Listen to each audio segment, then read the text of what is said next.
I love it. Yeah. So, how did you meet your wife? Yeah, so we were working together. One thing about higher education, is we've moved around quite a bit, and we happened to meet each other when we were working at Dakota State University in Madison, South Dakota.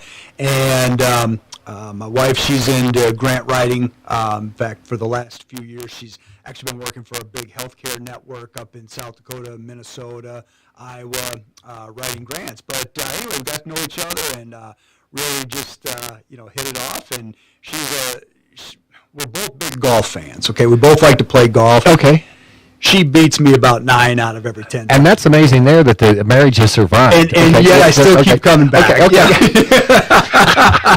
I tell her I let her win. She doesn't believe it. Okay, so where are you originally from then? Yeah, so I was born and raised in a town called Beloit, Wisconsin, which is the southern part of the state, about 45 minutes south of Madison. So grew up as a Badger fan. In fact, my family still has Badger football season tickets and still try to get back to 1 or 2 games a year to watch them. But that's where home is, and still have a lot of family there and try to get back a few times a year to see everybody. But I've been kind of, I moved away, in my early 20s, early in my career, so haven't lived there in quite some time, but still, love that area. We were just back there actually about a month ago on a family vacation, and Wisconsin and all the lakes and the golf courses and everything they've got back there. Well, see, you're a Chief fan now because we got a pretty good linebacker that plays. That was a Badger, so we appreciate that. He's done pretty well. Yes, he has. Yeah. We kind of like that. Dr. Marcus Garstecki with us. He is the new president at Barton Community College. How did you find out about the opportunity at Barton, and what kind of caught your eye initially? Yeah, so a little bit about my background. I actually started my career in athletics, and I was for 7 years I was in Dodge City. And this goes back to the early 2000s. Okay.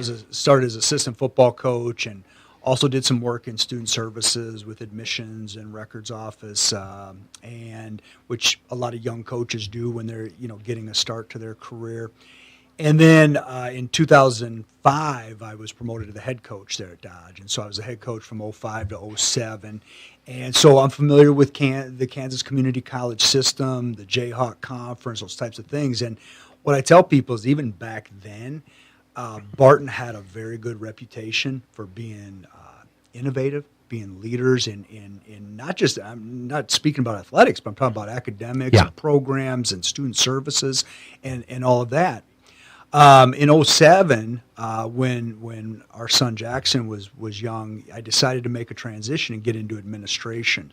And so that took me away from Dodge City and ended up moving to North Platte, Nebraska. I had a chance to get more into the administrative role of higher education. And that's kind of where my career has taken me, the last several, about 15 years or so.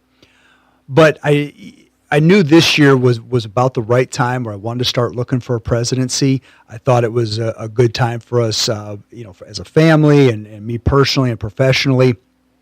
And so when, as I was searching and the Barton job popped open, I was talking to my wife, Casey, and said, we have to take a really good look at this job. And I think this could be a great opportunity. Obviously, I've been gone out of the state for a few years, but, some things just don't change. And so as I started looking at the position and some of the things that were happening here with enrollment and with student success, graduation rates and retention rates going up and seeing some of the academic programs, at that time noticing that the new ag and transportation complex was being built. There was just a lot of really good things happening that we could see. And so that's what caught my eye, and that's what sort of was the reason to say, yeah, we need to apply for this job and go through the process and see what happens. And I think I was down here interviewing in mid-January for a couple days, and while I was here, everybody was so great, and I could see the wonderful things happening, and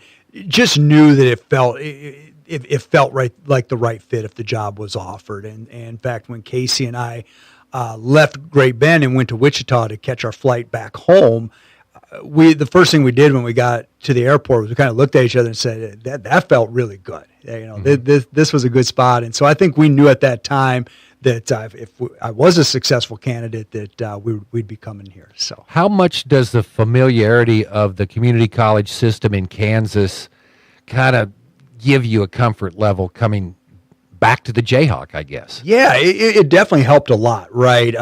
Anytime you can come into a job and you've got some familiarity, even though, like I said, things do change. For example, even, the state funding formulas, those types of things changed, since I was here before in the state. But knowing some of the players, knowing some of the policies, the procedures, the ins and outs of how things work, that was very helpful.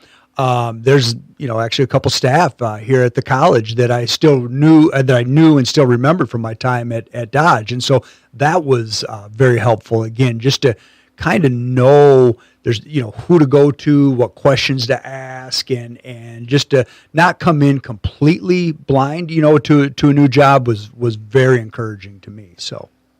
Barton's kind of an interesting because you have the Fort Leavenworth campus, you have the Fort Riley campus. Those outreach programs were at Ellsworth Correctional Facility. We're over at Larned.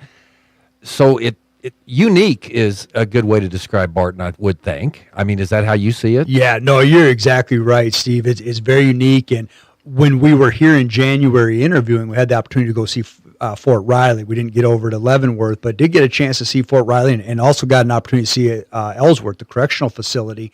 And to me, when we talk about higher education, oftentimes we think about that traditional 18, 19-year-old student. And they're, that's a very important piece of what we do. But I really like the diversity of what the students that Barton serves, and that includes, some of, that includes the other campuses and the bases and the correctional facilities and our online student population. Yeah. And when you talk about innovation and things that drew me to this job, I even thinking back to the early 2000s when a lot of schools were starting to get into online education, Barton was so far ahead, so much further ahead. And that was pretty cool, and I think we still are. And so all of the, what I call portfolio of who and what Barton provides as services is very intriguing to me and very exciting. And, when I was, talking to people that I know back in South Dakota when I took the job, and they asked how big Barton was, and when I tell them how many students we serve, and that head count wise, for credit, we're the second largest in the community college system here. People are shocked by that, because they think it's a small campus in rural Kansas, and we do have that component. But as you mentioned, we're much more than that.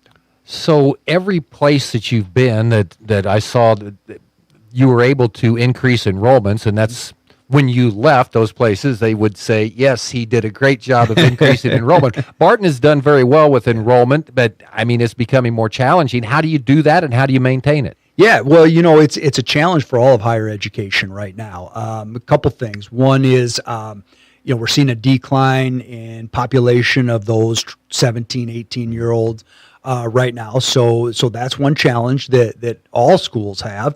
And the other piece is having to sort of, there's a narrative sometimes out there that is higher education worth the investment. And we have to defend that and show to students that it is a good investment. And so one of the things that I think I've done pretty well throughout my career is to sort of take a look at that value proposition that whatever institution I was at the time offers, and being able to share that and market that to, again, the traditional age college student, but also working adults, maybe that mother or father who single parent who is working a full-time job but wants to come back to school for a certificate or degree or some kind of upskill in their career, and helping them find a pathway to do that.